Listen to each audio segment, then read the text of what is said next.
car push button start, or does it have a key?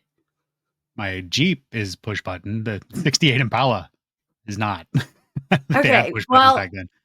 I just realized the other day, I've never had a car that doesn't have push to start ignition. Really? So yeah. I got my first car in 2013, so I had never driven before that. So Fair. all of Yeah. them had like push buttons, right? Yeah. So I'm house sitting for a friend, and I had to go start his wife's car. And I did that. It was fine. I put the key in, turned it, all good. I couldn't get the key out. Like, I couldn't figure out how to get the key out. I'm sitting in this garage, like, Googling Toyota, how to get the key out of the ignition. I had to call my husband. Like, I had no idea what was happening. Oh, apparently you have to turn it even further back. Yes. Just disconnect the battery. That's how you do it. I was literally just gonna like leave it and peace out and hope no one noticed and be like, how did that happen? Wasn't me. Wasn't me. Anyway, Well. moral of the story, don't let me house sit. Yeah. Fair. 33, 1, 0.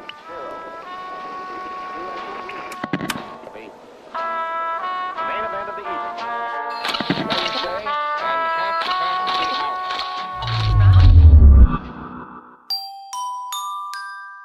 It's Tuesday, and you're listening to Murder Unscripted.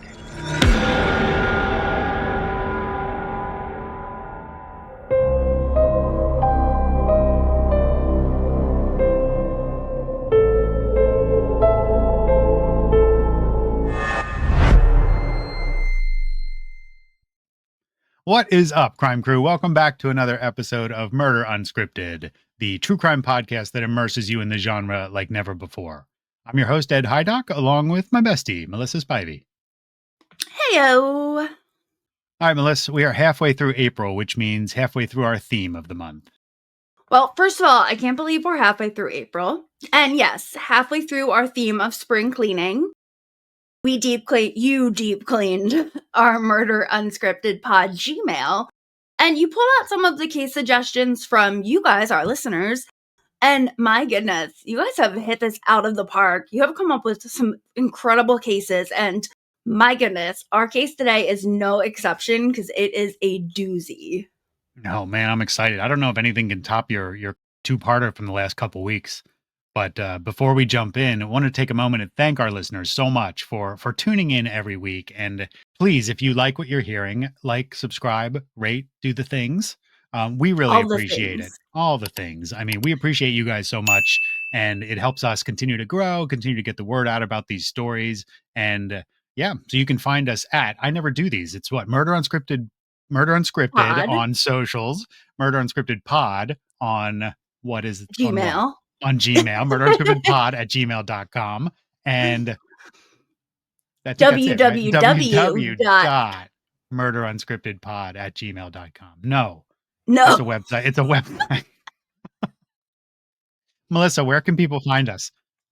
Scratch everything Ed just said. Go to our website, www.murderunscriptedpod.com. Send us an email at murderunscriptedpod@gmail.com or hit us up on our socials. Facebook, Insta, TikTok at Murder Unscripted. Perfect. They're all just saved in my favorites. So that's how you get to our stuff. Just go into my favorites and click the link. See you guys. Oops. Okay, wait. I was just about to say you can see who the real professional is here as I knock my computer across the desk. Serves you right. Karma's all a right, bitch. Scratch that. All right, well, moving on. Today's case was suggested by Diane. So, Diane, thank you so much. This was a really interesting case, and a big thank you to one of our amazing research producers, Sue Grice, for putting together this case for us, because my two-parter last week and the week before took a little longer than anticipated, and I need to call in reinforcements. So for today's case, Sue and I debated on how we wanted to tell you, Ed, and our listeners, because the story is all over the place, but buckle up because we have all the key ingredients to make a blockbuster movie. Or is it possible that a blockbuster movie laid the blueprint that led to this murder? Oh, man, this sounds a lot like our October block, Hollywood Horrors. It's true. And well, from that block, we learn that life is usually crazier than movies. But this film and this murder actually came up in my research back in October. So I'm really I didn't cover it, but I'm really glad we get to now. So my case today, I want you guys to keep this question in the back of your minds. Was the right person convicted and sentenced for murder, or did the real perp mastermind the perfect plan to get away with murder? Does sound like a movie plot. That movie you're thinking of was probably the 1987 blockbuster Fatal Attraction, starring Glenn Close, and Michael Douglas. Yeah. And actually, today's case is the 1989 infamously dubbed Fatal Attraction murder of Betty Jeanne Solomon. It's been a long time since I've seen Fatal Attraction, but man, that is a hell of a movie and a sleeper as for like best psychological thriller. I mean, they're awesome. Glenn Close's character, Alex Forrest, was actually voted one of the top 15 like psychopaths in movies ever because she portrayed this borderline personality disorder to a T. She had all of it. She was impulsive. She devalued other people. She constantly flipped shit on everybody. It felt so real. And if you're saying you have a case crazier than that, I am excited. This case is going to be a close second, but we can discuss that along the way. So we are starting off on Sunday, January 15th, 1989 at 11:42 p.m. and we're in Scarsdale, New York.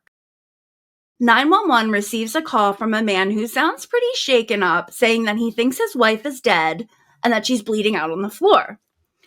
So Detective Richard Constantino responds to the call and he arrives at the Scarsdale Ridge Apartments Building A, Apartment 12, which happens to be on the 3rd floor of this apartment building.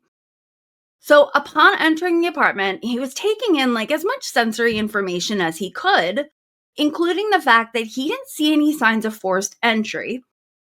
There's cash sitting out on the table. There's like laundry sitting on the arm of the couch. And there's a woman's glove just laying on the floor, like kind of underneath the arm of the couch. And then, of course, he sees our victim, 40-year-old Betty Jeanne Solomon, laying face up on the living room floor between the couch and like this big, very 1980s stereo unit against the wall. They were entire pieces of furniture back then. Literally, like the whole wall. Yeah.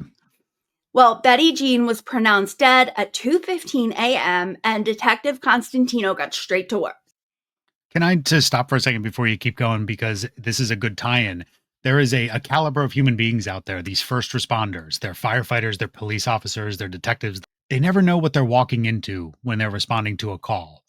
But they continue to do it day in and day out, you know? So, and I say that because it's a little teaser about the topic that we have coming up with our guest later this month.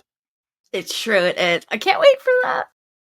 But I know these people are so amazing. And you know, like I love when we have a badass cop involved. And this guy is wonderful. Our guy, Detective Constantino, he went next door and he finds the 911 caller, Paul Solomon. And he's the husband of our victim, Betty Jeanne. So he notices blood on Paul's clothing. And when he goes to speak to Paul, Paul's like cowering and like whimpering during the whole conversation. So Paul tells Constantino that he had left around 6:30 that night to go bowling with friends. And when he came home later that evening, he just found his wife like that, laying dead on the floor. Paul said that she had been face down, and when he rolled her over, he saw a large amount of blood around her head and her chest.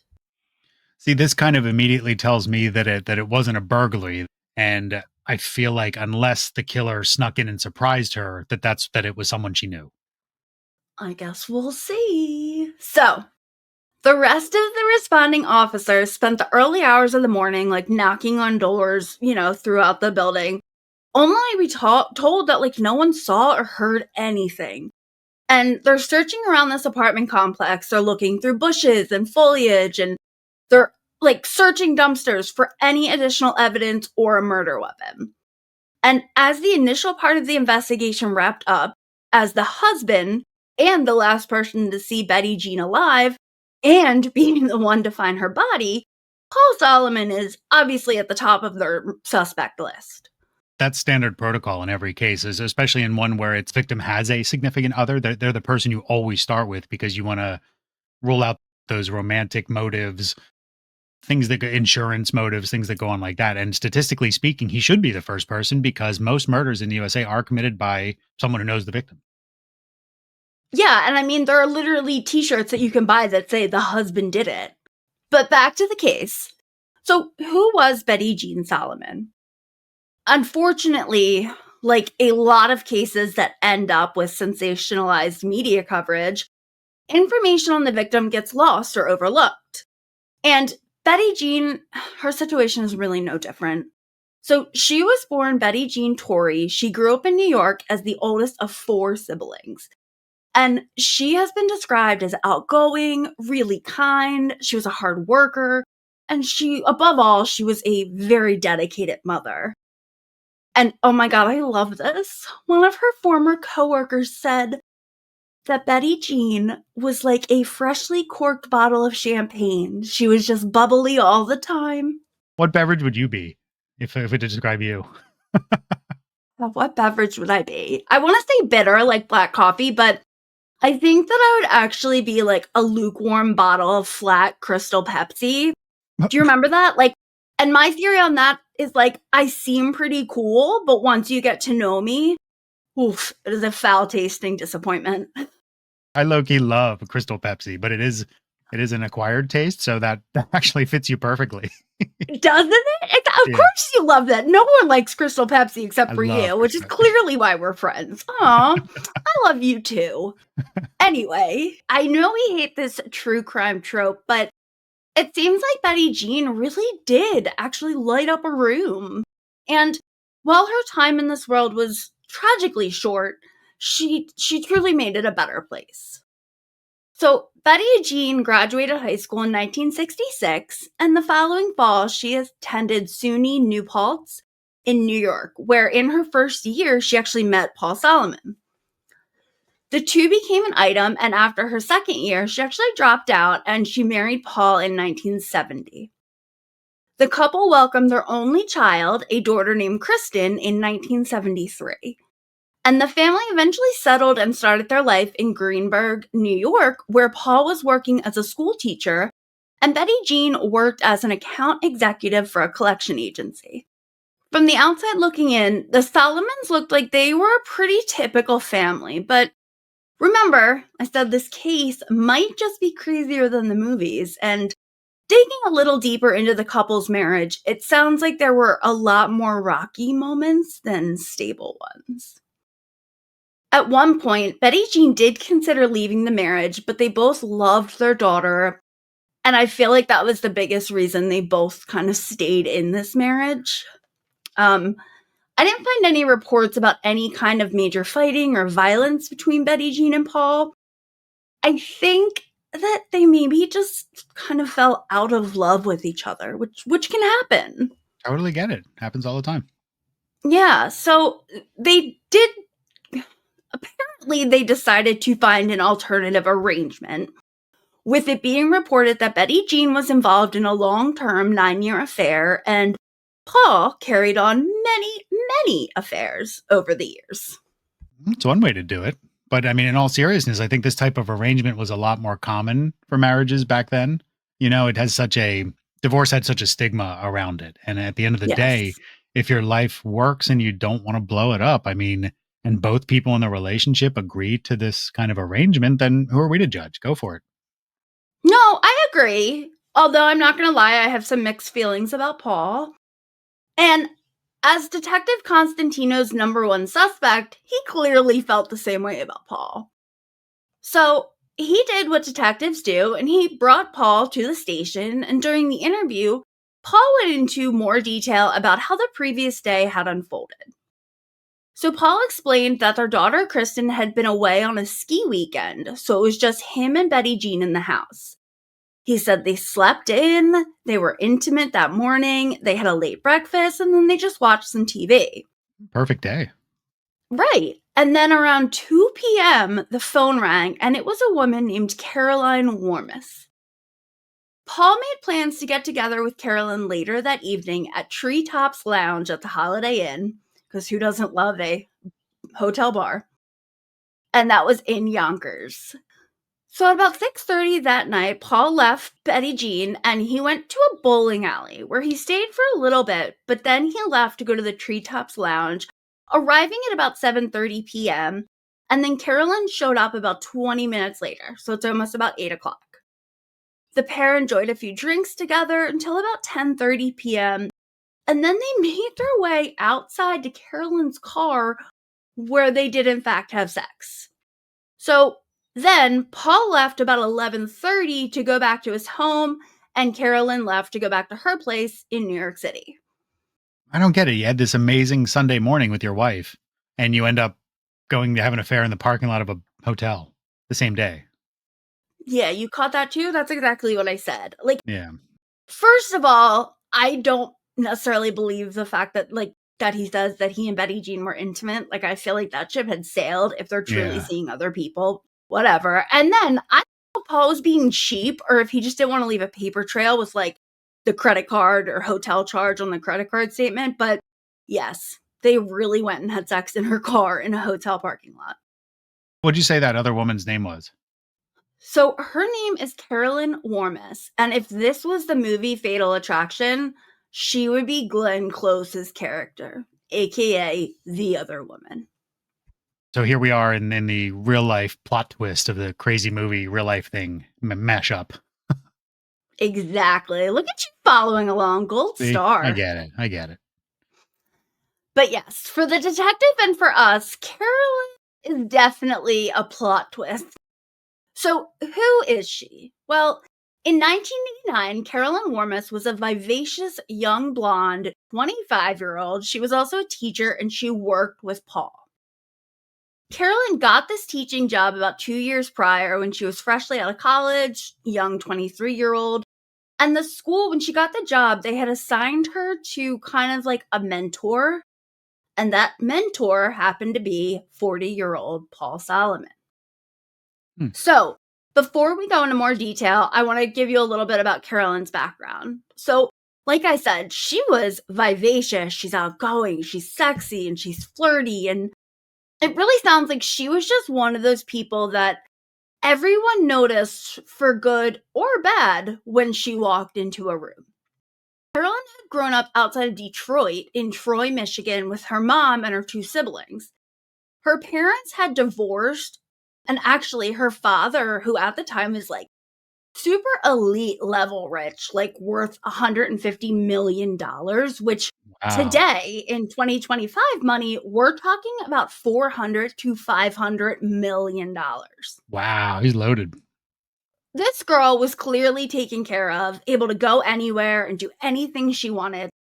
Literally, her dad owned 8 jets, 2 yachts, 15 cars, and he had these sprawling estate homes in Michigan, Florida, Arizona, and New York. Man, so with wealth like that, I got to say it's pretty impressive that she wanted to get a job right out of college, because I could see her just kind of being a golden child, taking years off to go backpacking in Europe or something. Yeah, total nepo baby. I get it. And that's a good point. And I wish I didn't know her, and I still don't know her now, but I don't know how I feel about 1989 Carolyn versus 2025 Carolyn, but we'll get there. So Carolyn was really smart, and friends said she had a warmth about her, and she had always loved kids, so teaching just seemed like a really natural calling for her. She was living in New York City, and she had a very active social life, and then she was commuting up to Scarsdale for work. So at the time, she was teaching 5th grade, and Paul was teaching 6th grade in the room, like right across the hall from her. So one day while at work, Paul stops in her classroom, and he told her a bunch of teachers were going to get together for like drinks after school, like a little happy hour. And he's like, hey, do you want to come with us? And of course, our social butterfly is not going to turn down a social invite. So she's like, absolutely. So the rest of the school day goes on. She leaves after work. She meets up where Paul told her to. When she gets there, apparently Paul had pulled a fast one on her because no other teachers had showed up. Oh, smooth. More like creepy, but whatever. So the two started up like a little flirtation, and After that, they started to actively see each other. And Carolyn, at first, she didn't know that Paul was married. But when it finally came out, Paul told Carolyn that, yes, he was married, but he and Betty Jeanne were both seeing other people and they had an open arrangement. The old open arrangement. What a perv move. I know. I feel like whenever we hear that in true crime stories, I'm like, it's not true. Yeah, it's never true. Well, Carolyn she believed him and she seemed to be okay with what he was telling her, and she decided to keep seeing him. So much so that she accepted his invitation when he invited her to his house, with Betty Jeanne and their daughter Kristen being there. And I guess everyone hit it off because soon Carolyn was going with Paul and Betty Jeanne to watch and cheer on Kristen at her basketball games. At one point, Betty Jeanne even agreed to let Kristen go with Carolyn for a ski trip, so Carolyn was like part of this family. So this is weird to me because I do feel like one of two things could be happening. Either they were really in an open relationship, and that's why Betty Jeanne didn't mind Carolyn hanging around the family and getting to know everybody because, like, who cares, Or Right. he was touting her as like this friend that he'd met and was just bringing her around so that he could still see her on the side. Because now once you gain the trust of the family, it won't look as now we can do our thing behind closed doors. And maybe this little girl then unfortunately developed this like big sister relationship and Betty Jeanne didn't really know how to handle it. Yeah, and if you think about it, I don't know how old Kristen was at this time, but it's almost like Carolyn might have been closer to the daughter's age than Paul's age, so maybe Betty Jeanne thought that he really was her mentor. I don't know. It's a weird situation. Yeah. So let's go back to the early morning of January 16th, 1989. Detective Constantino had just learned about Carolyn from Paul, and he needs to verify this alibi. So at 6 a.m., the police show up at Carolyn's apartment in New York City, and they informed her of Betty Jeanne's death. She's completely shocked, and then she's told that Paul was the prime suspect, so she's even more shocked, and she agrees to go with the police to be interviewed. So, from clips of this interview that I've been able to find online, Carolyn seems really calm and really collected. She was pretty much telling the police that Paul and Betty Jeanne share a life and a child together, and that while there is like a platonic love there, they just weren't, or Paul wasn't in love with Betty Jeanne. So again, I don't know how Betty Jeanne felt, but that's how it was kind of phrased. So overall, the police agreed that Carolyn was cooperative, she's pretty upbeat, and she didn't have any anger or animosity in her voice while talking about Paul or Betty Jeanne, and she just came across as a pretty open book. After the initial interview, Paul, who was sensing the heat from the police, he retained a lawyer and became pretty uncooperative. Carolyn, on the other hand, she did not retain a lawyer, and wanting to believe that she had good judgment in people's character, she truly believed that Paul couldn't have been responsible for Betty Jeanne's death. So a few days after the memorial service for Betty, Carolyn reached out to Paul asking when they would be able to see each other again. Because remember, they had been hot and heavy, even sleeping together the night of this murder. Well, Paul kind of gives her the cold shoulder by saying, like, yeah, maybe eventually, but I can't do anything right now because, I really need to be here for Kristen. She was 15, so he really needed to be with her during this horrible time of her mother's death. So Carolyn was like, okay, and then she asks him if she could continue writing letters to him. Which I do love my handwritten letters, but these are kind of weird. So she had been writing letters to him like throughout their 1.5 year long relationship. And I guess Paul didn't want to cut things off completely at this point, and he was like, yeah, okay, that's fine, and you can just drop them off in my school mailbox. And I should mention that by this point, Carolyn was not working with Paul. Like, she had started working in a different school district, so they weren't in direct contact, they weren't in the same building, etc. Gotcha. But let's pause here for a minute because we got to talk about these letters Carolyn sent to Paul. She would like glue or tape pictures on the page, and it wasn't anything like risque, but it was like a fun thing she had done with friends or like stuff she had done at work. And then she would write notes about who the people were in the pictures, like kind of like a page from a journal or like a scrapbook page. But my feeling on what she's doing, like nowadays, if you want to like prove how great your life is, you just put up all these fun pictures on Facebook and like hope it makes your ex jealous or whatever. Yeah. So I feel like that's what she was doing prior to social media. Like, oh my God, look at how much fun I'm having with all these people. I'm doing so great. Obviously, I don't need you. People documented memories differently back then. Like, look at some of the Yeah. hard copy pictures you see. Like, they're organized in a certain way. There's information written all over the back of it. So I think some of that is just the sign of the times. That's just people didn't, it's the equivalent of what we do today, just digitally, you know? Yeah.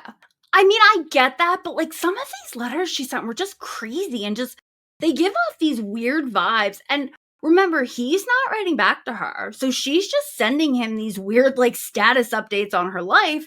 And she's saying like, I love you and I'm thinking of you and Kristen often and just stuff like that.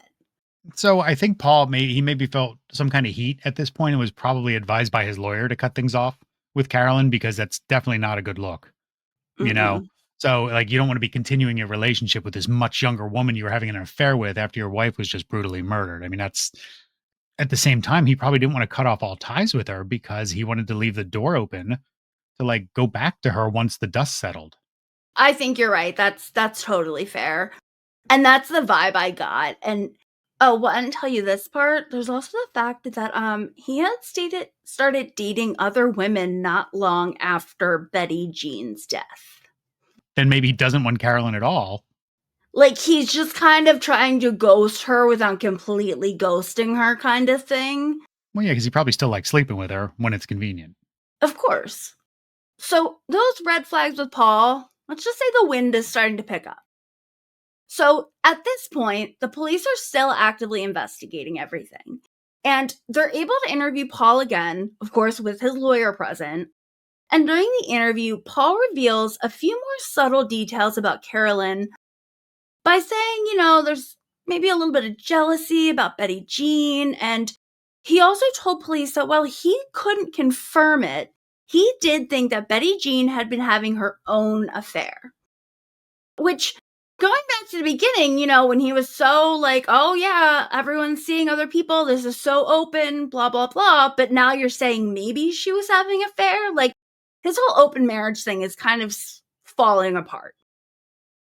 But police decide to look into this, and after talking with coworkers of Betty Jeanne, police started looking into her relationship with a supervisor, as the rumors were that that's maybe who she was seeing.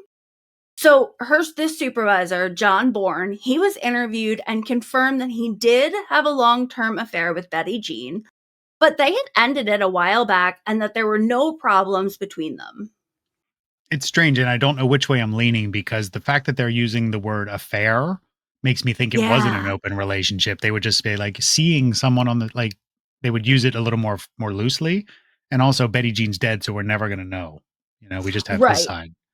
Exactly. I know the whole time I'm like, was this open? Was this not? Like, it's it's tricky. So all over the place. So police check out John's alibi and it checks out and he was cleared as a potential suspect. So cross potential affair partner off the list. So this investigation really became a high profile case and the police were working their butts off conducting hundreds of interviews and checking on every tip that came in, including like close to a dozen different interviews with Paul, just hoping that maybe he would slip up. But red flag Paul, he stayed very consistent and didn't give anything up. Like he did not slip up at all. So the ballistic report finally comes back and the murder weapon was identified as a Beretta jet fire automatic handgun. And it holds 8 rounds in the clip and 1 in the chamber. And Betty Jeanne had 9 gunshot wounds on her body. So basically that means whoever the shooter was, they fired until they were out of bullets. So the ballistic report was also able to show that the bullets that were fired through a silencer. And I don't know if you caught what I said earlier, but on the night of the murder, when police were like canvassing all the neighbors, all of them had said, like, we didn't see and we didn't hear anything. And that makes total sense if they used a silencer, but at the same time, it also proves that this was absolutely a premeditated murder and that whoever the shooter was wanted to make sure she was dead. Like, you bring a Right. silencer and you empty all of your bullets into somebody. This isn't just some random attack. Yeah, and I feel like all 9 bullets, that shows like a lot of anger, maybe? Yeah. Yeah. And that's why they talk about interviewing the people closest to the victim. Like, was there some bad blood? Was there a vendetta? Was there some personal issue that caused this kind of overkill? The police had a lot of the same questions that you and I are talking about. So this investigation was going nowhere fast for the Greenburgh Police Department. Now, this community didn't see a whole lot of homicides, so that can mean that sometimes police aren't always that experienced investigating these sort of crimes. Case in point, the first officers to arrive at the scene, they didn't test for gunshot residue on Paul's hands. Oh, man, that's 101. And by the time that Detective Constantino arrived, Paul, who had Betty Jeanne's blood on him from rolling her over, they had let him wash his hands. Any evidence on that guy is gone. Yup. And then there was one fingerprint that had been found at the crime scene that they were never able to match and account for. Remember how I said that Constantino took in a ton of sensory information when he arrived? Yeah. Well, he had noticed a woman's glove on the floor next to the couch. Remember, it was like under the arm of the couch where the laundry had been. And it was like, so it was kind of in between the couch and Betty Jeanne's body. Okay. Well, somehow that glove was never collected as evidence. Yeah, there's a lot of botched investigation here, unfortunately. Yeah. The police actually went back to the apartment, like after it had been released to Paul, and they asked him if he had come across the glove since he had gotten back to the apartment. And of course, Paul's going to say, nope, I've never seen it. Never seen a glove. What is that? Right. And lastly, it's 1989 and DNA testing was still incredibly new. So the police department didn't run any evidence that they had taken for DNA. Yeah, you hate to see that. And seriously, how many cases have we covered or ones that you've heard where homicide is thankfully not something that happens very often? So when it does, the police do miss these clues and they're very critical steps in those initial stages, and it can make or break an entire investigation. Obviously, the officers didn't do any of this intentionally, but it really made them to have to play the long game for this investigation.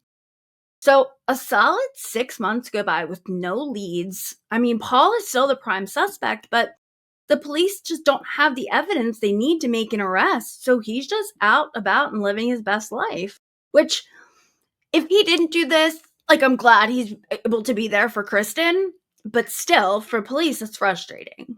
Yeah. So aside from those letters, Paul still hadn't had really any communication with Carolyn. So, she's out there living her life and apparently she's seeing other people, which I guess is good because, like I said, Paul had been seeing people. And by now he actually had a new girlfriend whose name was Barbara. But after these 6 months, I guess Paul had some questions for Carolyn, and he decided one night to drive to New York City, and he waited outside of her building until she got home from work, and he wanted to have a chance to talk with her. So he asked her if she had anything to do with Betty Jeanne's death, and she said, of course not. And since the police told her he was their prime suspect, she asked him the same question. Fair. Right, but I don't know if this weird conversation was their kind of foreplay, because according to Carolyn, after all that was asked, they ended up going up to Carolyn's apartment and rekindling their sexual relationship. Like, did you kill her? No. Did you? No. All right, good. With that out of the way, let's go. Yeah. I mean, some people have weird kinks, you do you. But Wow. Paul's account in official records is a little bit different. He denies that they had sex, but he did admit that the two ended the night with passionate kissing. So I'm not sure who's telling the truth here, but either way, something did in fact happen that night. And From this point on, Paul and Carolyn have very different accounts of what happens basically the rest of this case up until this day. What happens is Paul's a hound. It's happening. Seriously. Paul, control yourself. All right. Are you still with me? Because it is time for another plot twist in the real life movie drama that we got going on here. Absolutely. I'm dying to hear what happens next. Oh man, here we go.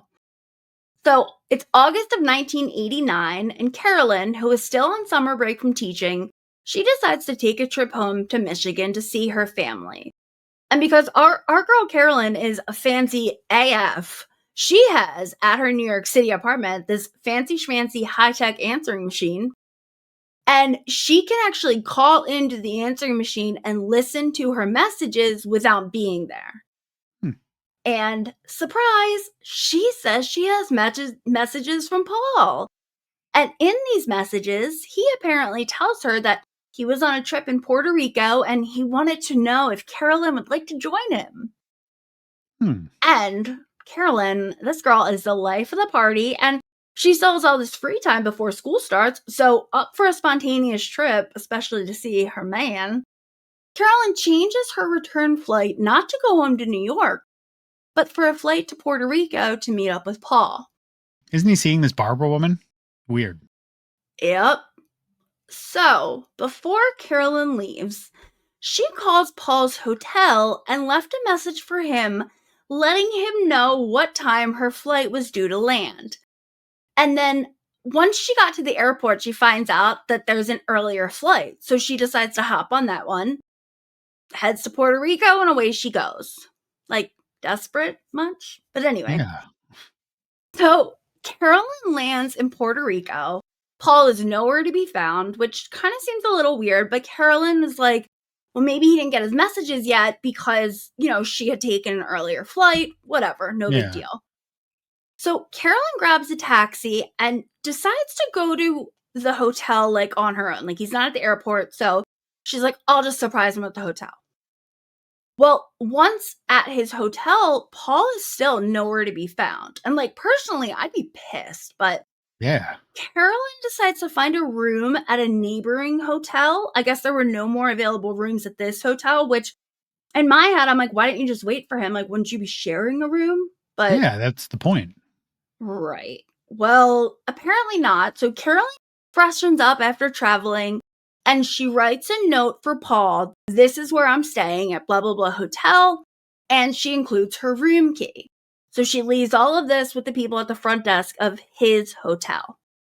But even after leaving this note for him, to her complete shock, Carolyn doesn't hear from Paul. Like, at all. When he invited her. It's weird.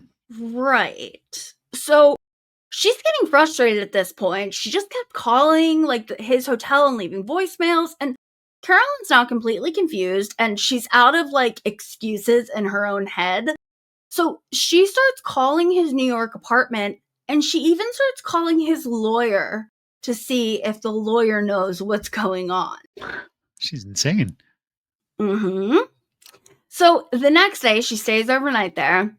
The next day, on Saturday, August 19th, Carolyn calls Paul's New York apartment again, and well in the middle of leaving a voicemail for him, lo and behold, Paul picks up. He's not even in New Puerto York. Rico. Yeah. Right. So because he picked up while she was leaving a voicemail, this conversation is actually recorded. So Carolyn is asking Paul, like, what is going on? Why am I sitting alone in Puerto Rico waiting for you? And another red flag, Paul starts speaking incredibly sternly towards her. He kept saying, I told you we can't see each other. You need to live your life and I need to live mine. I made that very clear to you. Then maybe he shouldn't have left her a voicemail saying, meet me in Puerto Rico. Little mixed messages there. You think? So Carolyn responds with, quote, but yeah, you also made everything else very clear the night when you saw me. End quote. True, too. This is on him. So she's like, and why the hell am I in Puerto Rico? Like, if and he denies calling her or leaving any messages on her answering machine. And he just continued to drive home the fact that they cannot see each other anymore. So Carolyn is now mad, she's frustrated, and of course she's disappointed. So Carolyn makes her way back to New York as, and at this point the summer's coming to an end, and she needs to get ready for the school year. So Paul and Carolyn's stories no longer match up. What Paul ends up telling police back in New York, who are still investigating the murder of his wife, he says that Paul and Barbara had taken a trip to Puerto Rico. Then, after having to get security involved, they had to cut their trip short because Paul was in fear of his life due to the fact that Carolyn Warmus had flown to Puerto Rico uninvited and was leaving all these messages and notes for him with the assumption that she had been invited. Super stalkery. Oh my God, right? So I also told you that Detective Constantino was just waiting to get some key information from Paul, like waiting for him to slip up a little or say a little bit more. So he's able to take what Paul had to say and he's like, maybe I should be talking to Carolyn a little bit more. So starting with phone records, Constantino went back and mapped every call he could find, which led to him tracing a call from Carolyn to a woman named Tammy Rogers. And Tammy Rogers just happens to be Barbara's roommate. Okay. Now, Carolyn uses a fake name, and she's able to find out from Tammy where Barbara was, thereby finding out where Paul was, and they were both in Puerto Rico. That makes me think that Paul never called, that Paul had nothing to do with this. And he was in Puerto Rico with Barbara enjoying a vacation. Yep. And then this crazy bitch shows up. And I want to say, generally, I would not call the other woman a crazy bitch because the man is just as culpable. Yes. But in this case, you're showing you're crazy. Yeah. Yep. So while they were in Puerto Rico, remember, Carolyn herself said that she was calling everyone back home, to figure out where Paul was. She's admitting she's crazy. Well, hold on, it gets worse. She ended up calling Barbara's mother. Barbara's mother. Again, she's using a fake identity.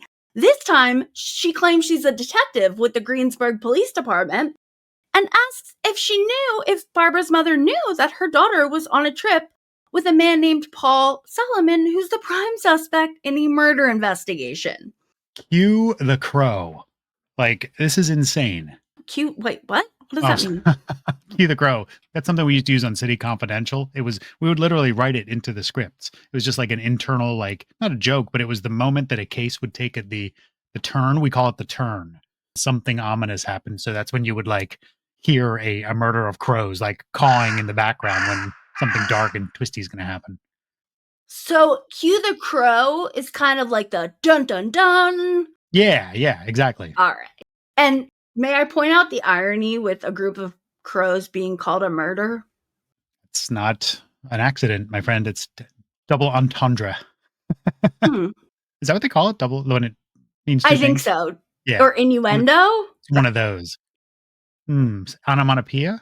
No. Somebody will write it and tell us why we're idiots. Please. So, we're used to that at this point. Well, this is definitely the point where the crows are circling Carolyn.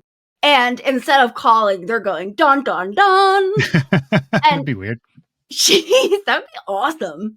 But anyway, so she is definitely at the top of Detective Constantino's suspect list. And his gut feeling, she's starting to unravel. So this gut feeling's leading him to think that, and then that she killed Betty Jeanne. She thought that would lead to her and Paul being together.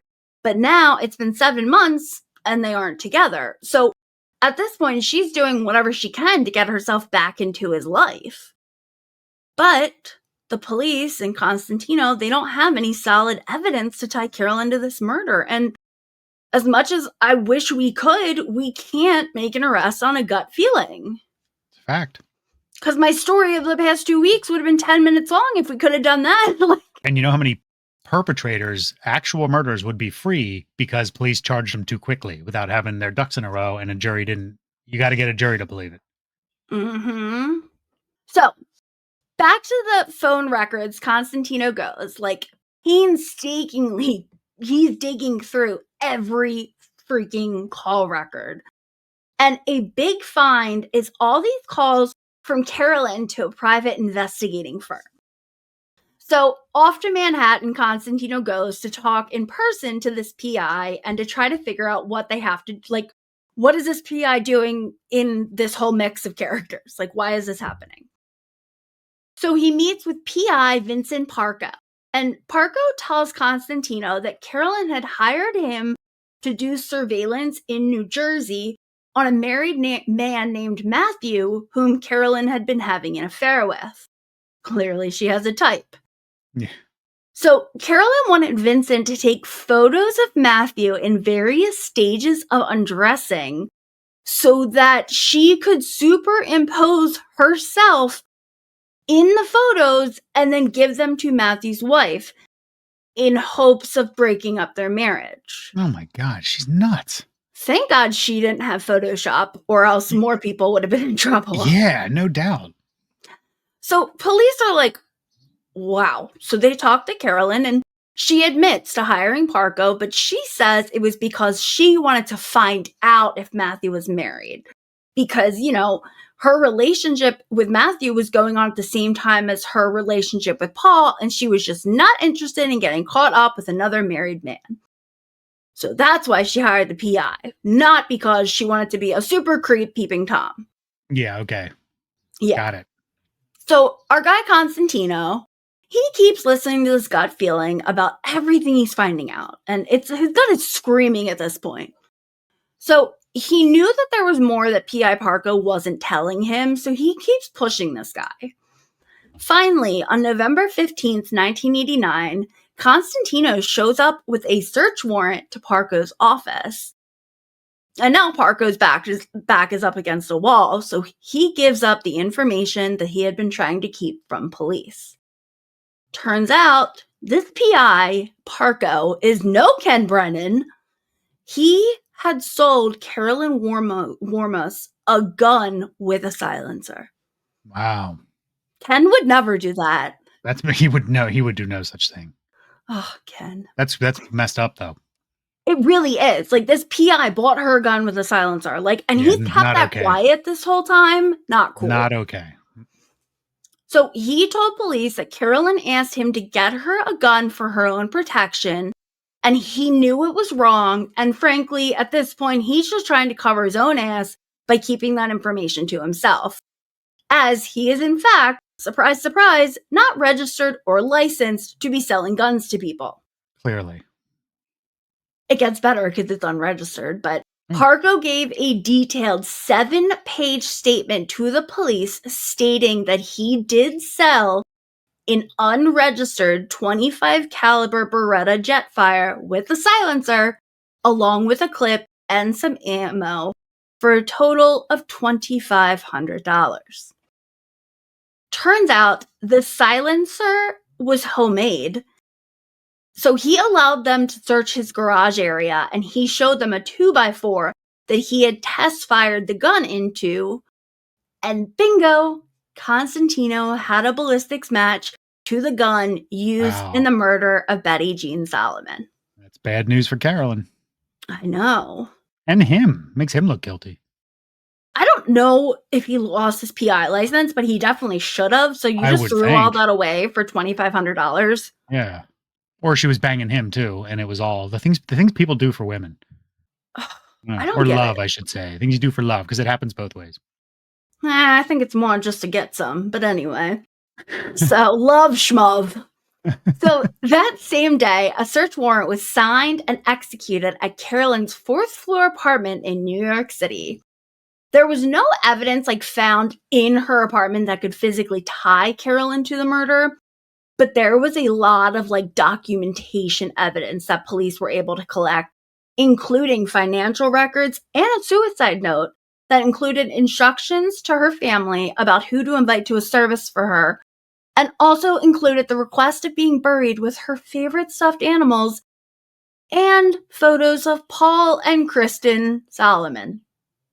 This case is nuts. Like these listener suggestions are better than the ones we come up with. I got to say, I because know. at this point, it could literally be either one of them. Right. Yeah. Either Or both Paul together. or Carolyn. Yes. Yeah. Or together. Yep.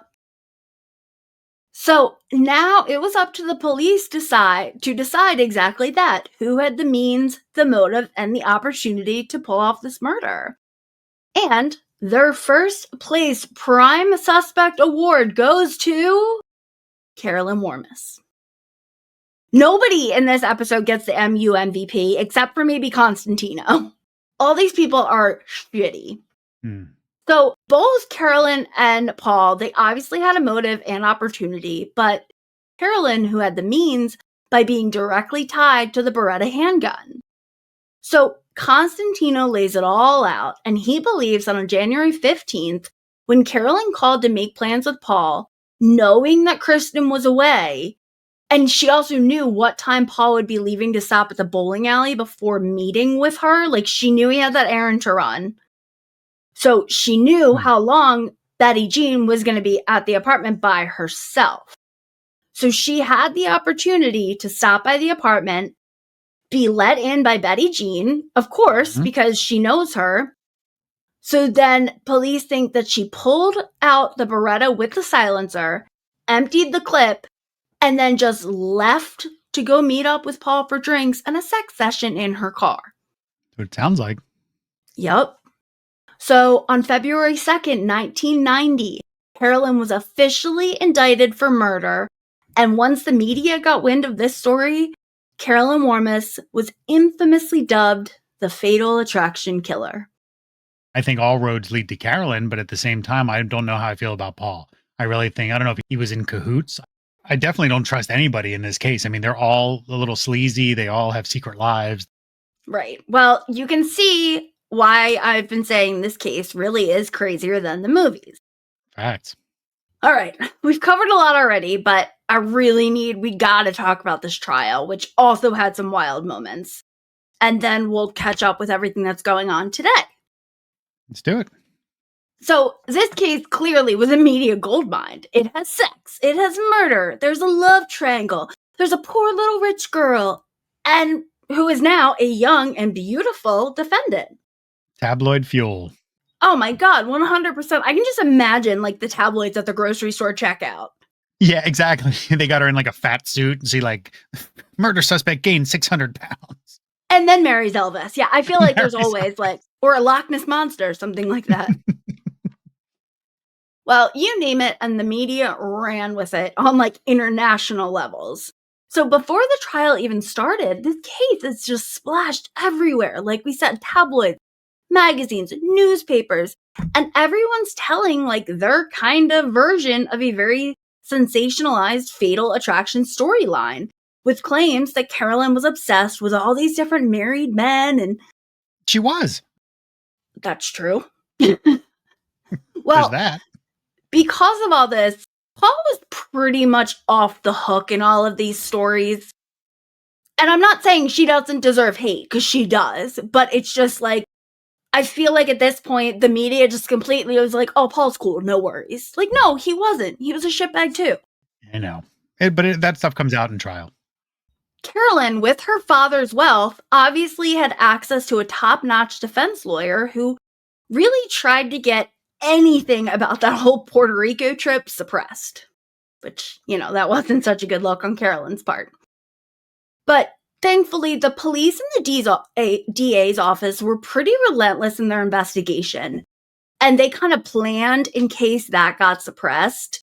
They found this whole string of relationships that Carolyn that had ended problematically. Like, they found a college relationship she had with a man named Paul Lavin, where he was ultimately granted a restraining order against Carolyn. Wow, so even back then she was cuckoo. Yeah, so once that was shown to like the judge or whatever, they were like, okay, you're able to argue about the Puerto Rico trip, like that's staying. Yeah.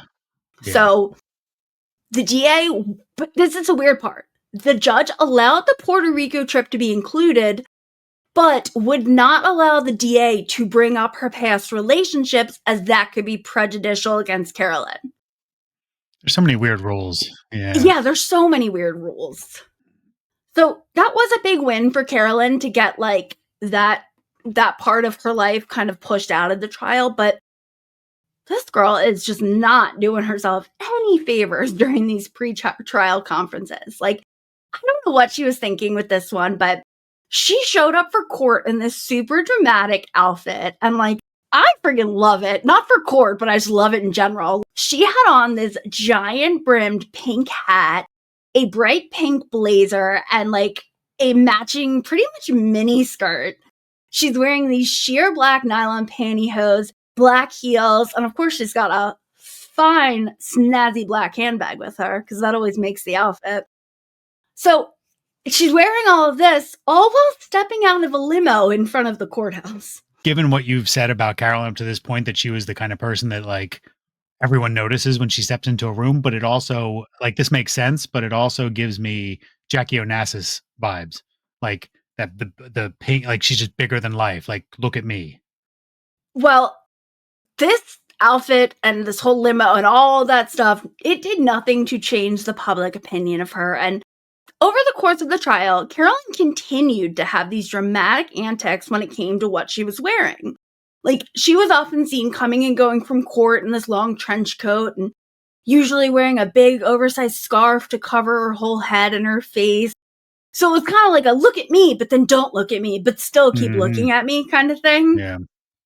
And I know this is a sensationalized case and every little thing is looked at. And honestly, like, I'm kind of confused on who was giving her advice about how she dressed and carried herself. If I was on her defense team, I would have been like, all right, we got a Casey Anthony, Jodi Arias thing right now. So let's make you look like this, let's skip this sexy vibe and go with the innocent, sweet, gentle elementary school teacher vibe. Yeah. Even if it's not you, like make it you for the next 2 weeks or whatever. Exactly. Like, you remember Jodi Arias looked like a freaking like school marm or whatever that is. Like, it's ridiculous. But moving on. So once the trial finally starts, the prosecution presents a totally circumstantial evidence case against Carolyn. They focus in on her obsession with Paul and his daughter, and they lay out everything Constantino and his team found and like how all these pieces together puts Carolyn at the center of everything. And she's really the only possible person who could have killed Betty Jeanne. The defense, on the other hand, they argue that Carolyn was framed for this murder, alluding to that like Paul or even the PI, Parco, were the true killers, and that even with all this circumstantial evidence, they never found the gun, and the police lost the glove to the crime scene, so there was really nothing that physically connected Carolyn to the crime. Yeah, that's tough. Carolyn did not want to take the stand, and she didn't take the stand because it would just open a Pandora's box in terms of putting all those past relationships on trial. Red Flag Paul, on the other hand, he accepted complete and total full immunity and took the stand for 5 days of testimony and questioning. Wow. But this means that Paul could never be prosecuted for anything relating to the death or murder of Betty Jeanne. I don't think he had anything to do with it, though. Well, hold on. Before the trial had started, his lawyer had already drawn up a legal deal for movie rights about everything, in which he was going to make 30 grand. So, wow. Yeah. Like, That, Paul wasn't amazing, but overall, the jury felt fairly neutral on him when it was all said and done. Yeah, I can see that. See, I don't. It's weird. It's weird, but he didn't have anything to do with it, so he was not proven to have anything to do with it. He was not proven. Let's go with that. Let's leave it at that. So up next for the prosecution was PI Vincent Parco, our pretend gun seller guy. They thought he was going to be like their star witness as the one to connect Carolyn to the gun. So their office offered Parco partial immunity for his testimony. I don't love that they're making all these deals on the side. Like, that to me isn't great. Because they're going after her. They want her. Right. So this offer basically meant they wouldn't charge him with any crimes involving the selling of the gun, which actually in total could have had Parco facing up to 14 years in prison. So that was like his immunity. But if any evidence connecting him to Betty Jeanne's murder came to light, he could face those charges.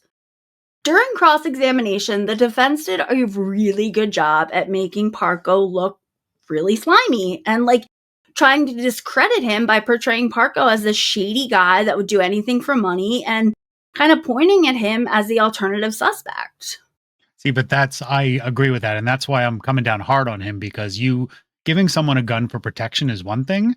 Giving them a silencer is totally different.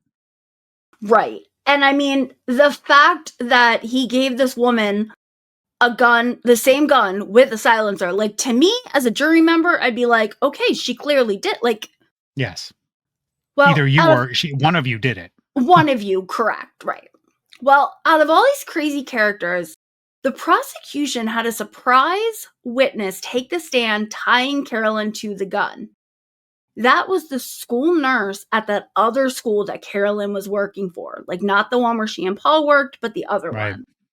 So this school nurse, she testified that Carolyn had spoken with her and told her that she had bought the gun for protection, but she would never use it or kill anyone because she didn't even have any ammunition. Then why have it for protection? Right. And like overall, there wasn't a lot the defense could do to discredit her. But they were kind of able to make everyone in the room question if this was like real testimony or if this witness was planted by the prosecution team. So since the judge allowed in everything about the Puerto Rico trip, the prosecution really focused on everything that happened to show just how obsessed Carolyn was with Paul. So remember, Carolyn claims that she was invited by Paul to join him, but Paul claims that Carolyn just tracked him down and that he actually had to report that to police.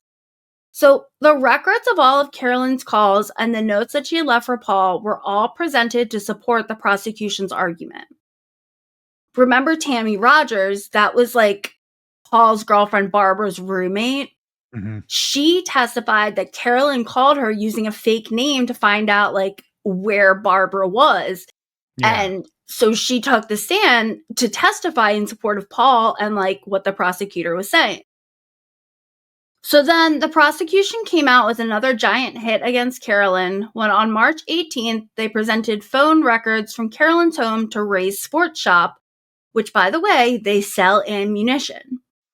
So the record shows that Carolyn's home phone made a call at 3 p.m. on January 15th, 1989, which was the day of Betty Jeanne's murder.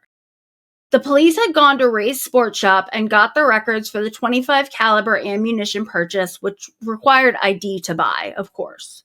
Right. Well, the ID on record was the New York license for Lisa Katai.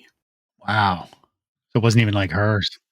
Lisa Katai takes the stand because everyone's like, who the hell is this girl? Well, yeah, where'd she come from? She explains how her ID went missing from her pocketbook when she was working at a summer job. Lo and behold, the person that she sat next to at that job, Carolyn Warmus. I was waiting for it. Yep, she was working there as a temporary secretary. She was cunning and just a complete narcissist. Well, to make matters worse for Carolyn, when the prosecution entered the MCI phone company record showing the call to Ray's Sports Shop, the defense entered into evidence an almost identical MCI phone company record that did not have the call logged as a call to Ray's, but instead showed a call to Carolyn's mother's home in Michigan. So same time frame, same day, same everything, but the prosecution showing that it went to Ray's Sports Shop. The defense is showing that the call went to Carolyn's mother's home. So this is obviously a problem, but on Carolyn's record of everything and the defense's record, they were missing one small detail of an actual MCI bill. It was missing MCI's logo, Communications for the Next 100 Years. That was stamped on every bill in the bottom right footer. So that meant Carolyn and her defense team entered fraudulent evidence, wow, which then Carolyn would ultimately face additional charges for. Oops. All right. Great I know there's a job. lot going right. So I know there's a lot going on, but finally it's the defense's turn to put witnesses on the stand. On April 8th, Carolyn's father, Thomas Warmus, took the stand. And one very interesting side note, this is the only day that anyone from Carolyn's family was in the courtroom for her trial. Wow. And as we know, everything is looked at during a trial. So for her parents or siblings not to be in the courtroom sitting behind her to offer support, that's kind of pretty damning, I would say, against Carolyn. And Carolyn would claim that she was adamant that in order to protect her family and their privacy, she told them not to come, and it was totally her decision to not have anyone there to support her. So Thomas's testimony was mainly to discredit P.I. Parko, saying that Parko had reached out to Thomas, saying that his daughter was in legal trouble and that he could help her out, but to the tune of a 6-figure fee. I don't know how much the jury focused on what Thomas had to say, but they certainly took notice when he was finished with his testimony. Her father got off the stand and walked straight out of the courtroom, not ever even glancing at Carolyn. Wow. Eyes ahead, nothing. So this left the jury to kind of interpret his actions as almost like if he was rejecting her, and maybe he believed that she really was the one to commit this murder. So then, after 13 weeks of testimony, the case was turned over to the jury for deliberations.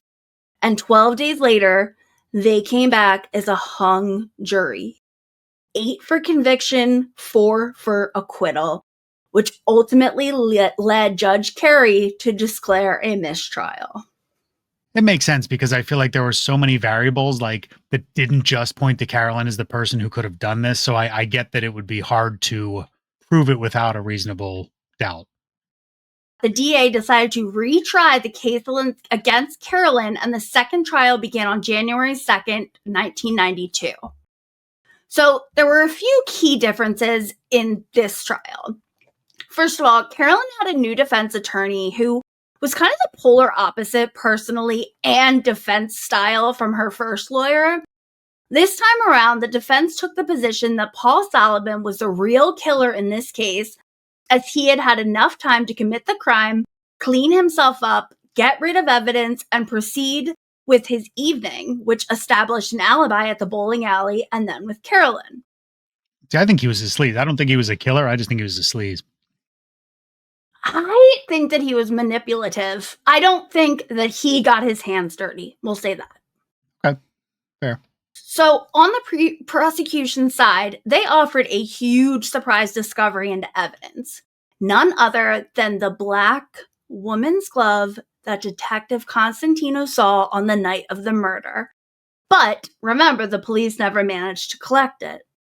So, of course, the defense argued as hard as they possibly could to keep this glove out of evidence, with their main argument being that there was no chain of custody for this glove that had been missing for 3 years. So, as it turns out, prior to the start of the second trial, the DA knew they needed that damn glove, and he went back to Paul to try to find it, and miraculously, Paul found it in the apartment. So in yet another plot twist, the judge required the prosecution team to establish admissibility.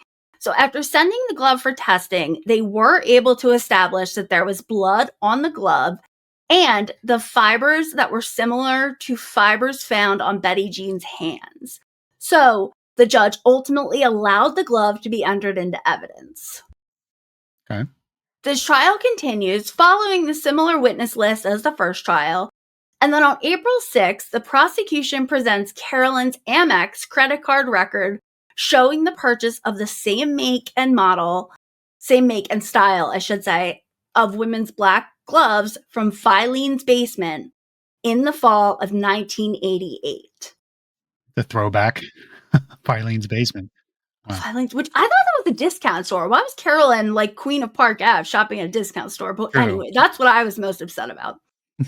Anyway, on April 13th, Kristen Solomon, Paul and Betty Jeanne's daughter, took the stand to testify that yes, this glove does look like the glove she remembered borrowing from Carolyn while they were on that ski trip they took together almost 4 years ago. On May 21st, 1992, the second trial against Carolyn went to the jury for deliberations. 6 days later, on May 27th, the jury came back with their decision, and this time, they found Carolyn Warmus guilty of the murder of Betty Jeanne Solomon. Later that year, on June 26th, Carolyn was sentenced to 25 years to life. But in March of 1993, she received an additional concurrent sentence in regards to the fraudulent MCI phone record that her team had presented in the first trial. So Carolyn was sent to Bedford Correctional Facility, where she spent the next 27 years, using most of her time in the law library, filing her own appeals, and even requesting DNA testing to be conducted on the evidence used in the trial. All of this was denied. But Carolyn was paroled on June 17th, 2019. Wow. Now, she has suffered some pretty major health issues along the way, including a brain tumor that needed to be removed, and it ultimately left half of her face paralyzed. But even with all of that going on, she still claims she was wrongly convicted, and she has been working tirelessly to push for DNA testing to be conducted. And on March 3rd, 2021, the Westchester District Attorney did agree to allow the evidence in the case to be tested. That included the glove, a tote bag that was near Betty Jeanne's body, and vaginal swabs that were taken from Betty Jeanne.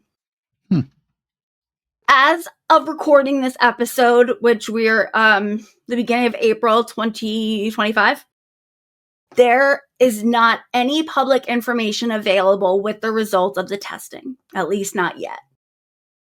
And I don't know if that means the results aren't ready or if Carolyn is like in the works to present the evidence in like another installment, or maybe season 2, if you will, of the now titled Carolyn Warmus Project, originally titled The Fatal Attraction Murder. Wow.